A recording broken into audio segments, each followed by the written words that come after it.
João 13, a partir do verso de número 21, João 13, 21, diz: Tendo Jesus dito isto, turbou-se, ou para nós hoje, perturbou-se em espírito, e afirmou, dizendo: na verdade vos digo que um de vós me há de trair. Então os discípulos olhavam uns para os outros, duvidando de quem ele falava. Ora, um de seus discípulos, aquele a quem Jesus amava, estava reclinado no seu seio. E Simão Pedro fez sinal para este, para que perguntasse quem era aquele de quem Jesus lhe falava. E inclinando-se sobre o peito de Jesus, disse-lhe: Senhor, quem é?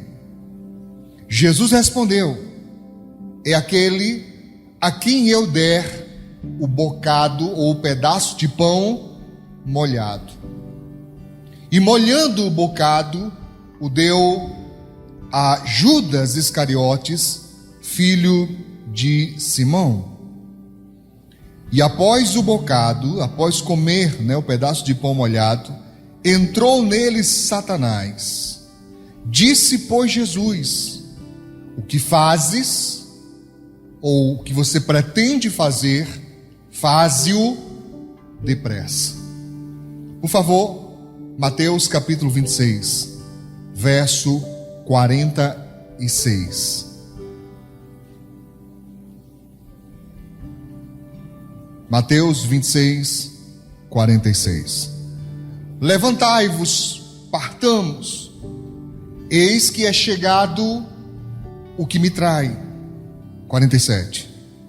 E estando ele ainda a falar, eis que chegou Judas, um dos 12, e com ele grande multidão, com espadas e varapaus, enviada pelos príncipes dos sacerdotes e pelos anciãos do povo. 48. E o que o traía tinha-lhes dado um sinal, dizendo: o que eu beijar é esse, prendei-o.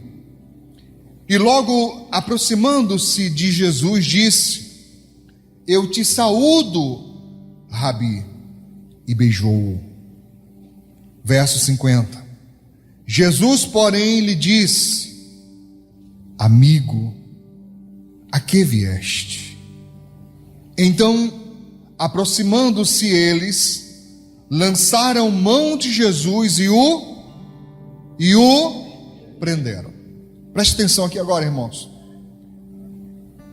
Eu acredito que mesmo aqueles que têm pouco contato com a leitura bíblica sabem muito bem da história de Judas, que traiu Jesus e por algumas moedas de prata vendeu, o Filho de Deus. Mas hoje eu queria chamar a sua atenção para a atitude de Jesus mediante a isto. Primeiro, eu quero que você guarde uma premissa muito importante. Não é possível nós sermos traídos por inimigos. Repete comigo. Não é possível sermos traídos por inimigos. A traição, ela só pode ser concreta se ela é praticada por alguém a quem nós queremos bem. Se não é um amigo, se não é um familiar, se não é alguém que queremos bem, então é uma decepção. É uma quebra de confiança. É qualquer coisa menos traição. Só é possível sentirmos a traição quando ela é praticada por alguém a quem queremos bem. Embora eu tenha acabado de dizer que quebra de confiança, mas por favor, tente fazer uma separação na sua mente. Quando eu falo quebra de confiança, eu falo talvez uma questão comercial, talvez uma questão de coleguismo de trabalho, algo do gênero.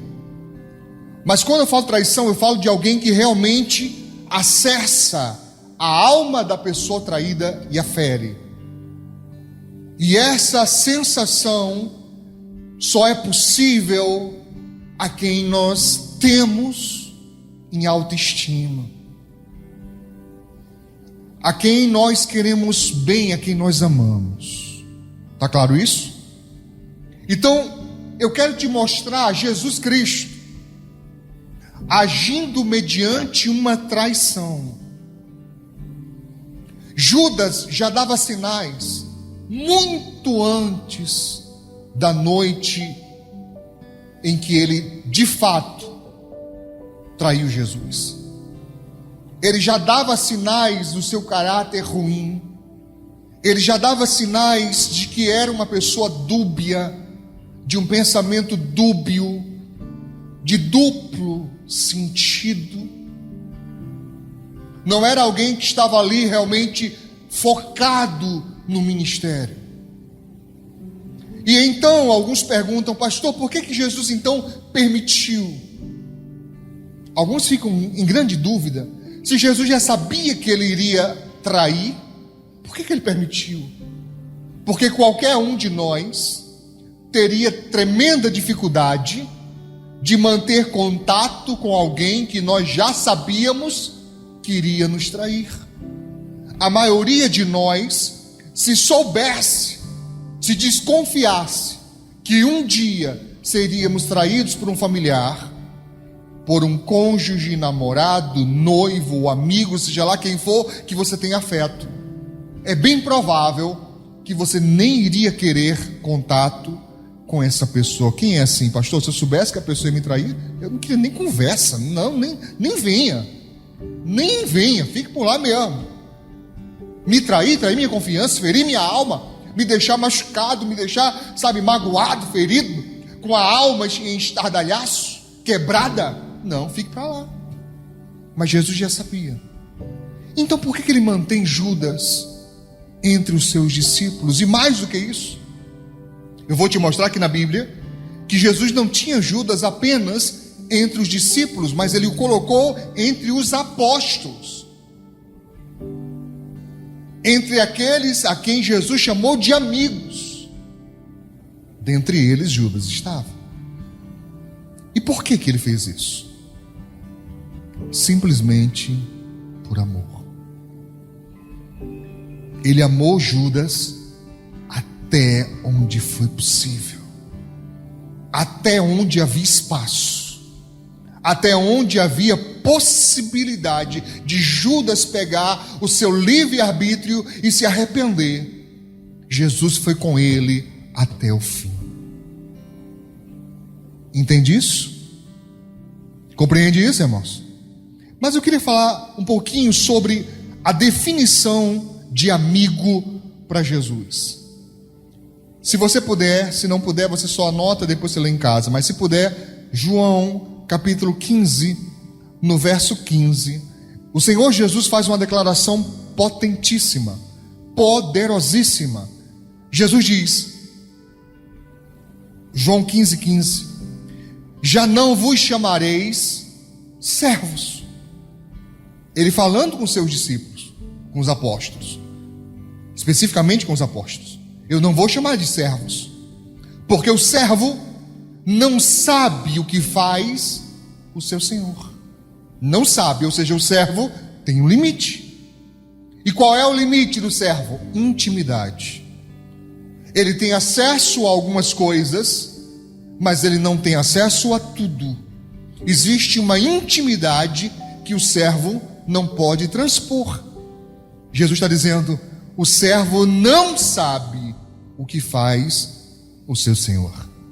Mas tenho-vos chamados amigo, tenho-vos chamado amigos. Por quê? Porque tudo quanto ouvi de meu Pai,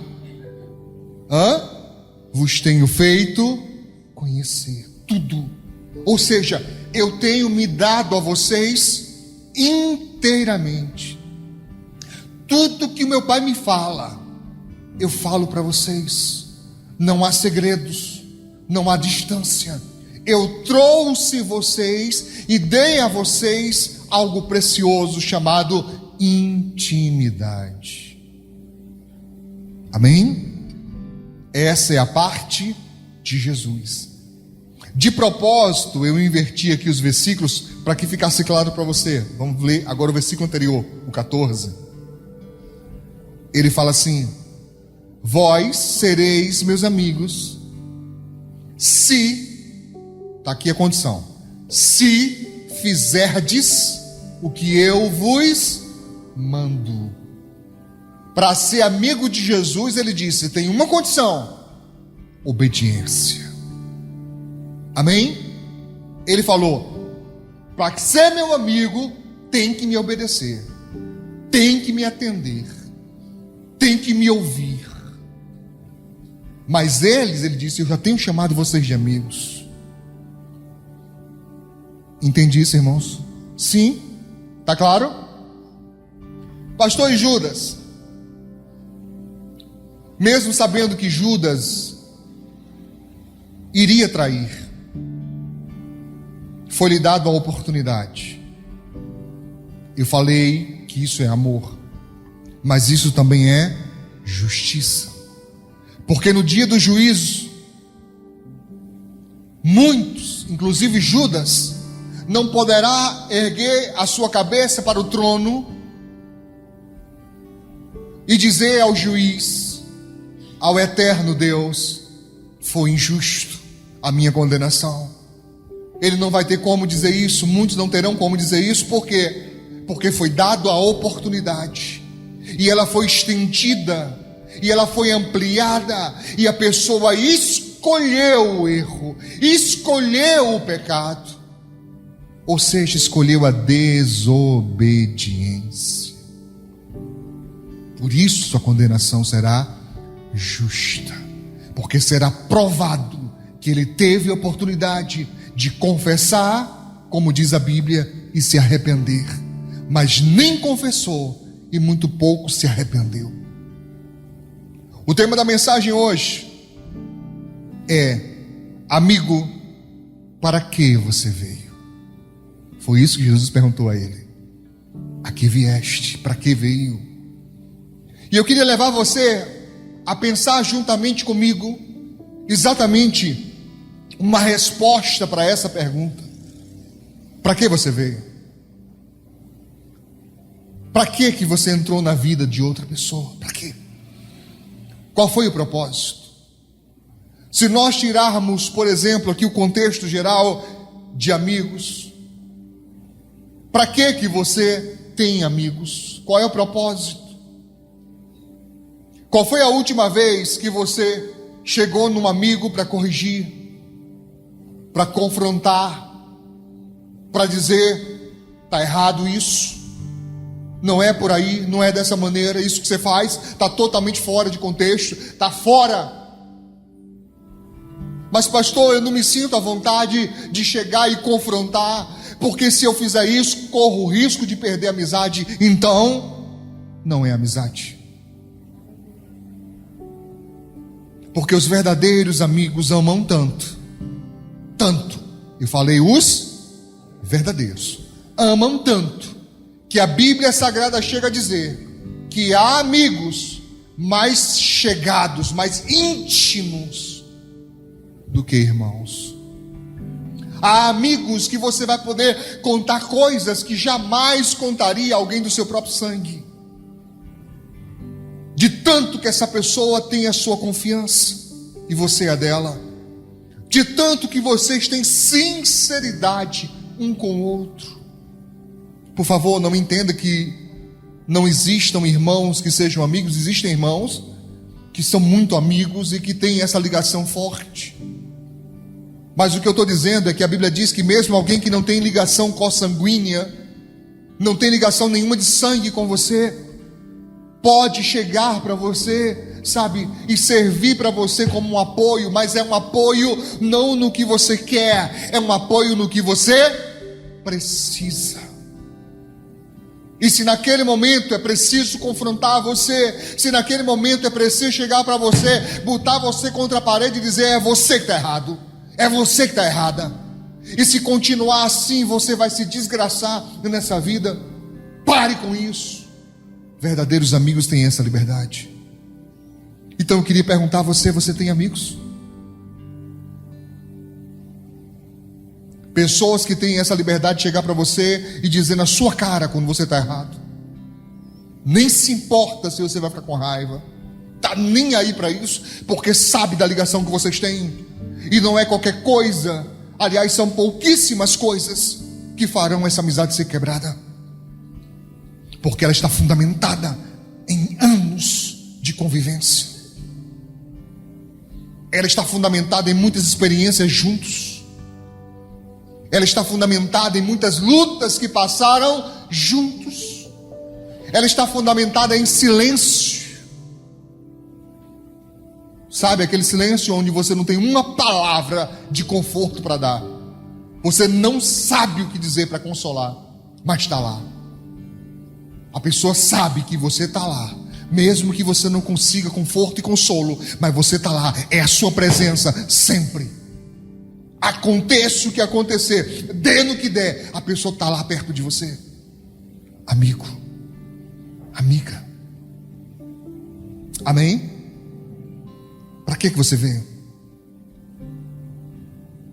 Nós temos a tendência a querer saber por que os outros estão na nossa vida.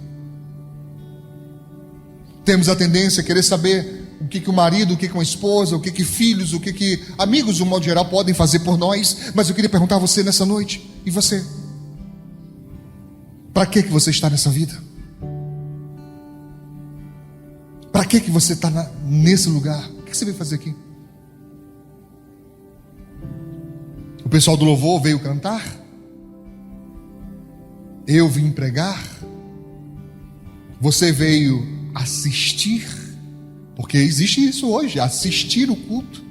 Isso me deixa indignado, irmão. Vou para a igreja assistir o culto, irmão. Se assistir ainda fosse na tradição antiga, que essa palavra assistir significa servir, tá? O original dela significa serviço, assistência, serviço. Mas depois das mídias, rádio e TV, nós mudamos o sentido da palavra, e hoje assistir significa ficar inerte, só parado, vendo e ouvindo. Tem gente que vem para a igreja assistir o culto e não cultuar. É diferente. Porque cultuar é uma ação. Você é ativo nessa relação e não passivo. Você é ativo. Você faz, você cultua, você, louva a Deus com intensidade. Eu já falei para o pessoal do louvor: se você vem para cá cantar, por favor, arruma outro canto. Aqui é para ministrar. Você tem que cultuar Deus junto com o povo. Você tem que adorar Deus junto com o povo. Ninguém está nem aí se sua voz é bonita ou é feia. A gente quer saber se você está adorando e elevando os outros a fazer a mesma coisa. Então para que você veio? Eu queria que você me ajudasse. Olha que eu melhorei muito. Muito. Mas eu preciso. Pergunte o seu irmão: para que você veio? O que você está fazendo aqui? Pastor, eu nem queria, me chamaram. Insistiram que só para mim vir, eu vim. Para que você veio? O que você está fazendo aqui? Ah, eu sei, você entendeu aqui na igreja. Mas não é disso que eu estou falando. Eu estou falando na vida. Na vida. Você veio para quê? Um dos dias, disse um sábio uma vez, um dos dias mais felizes da vida do ser humano é quando ele nasce. E outro é quando ele descobre por que nasceu.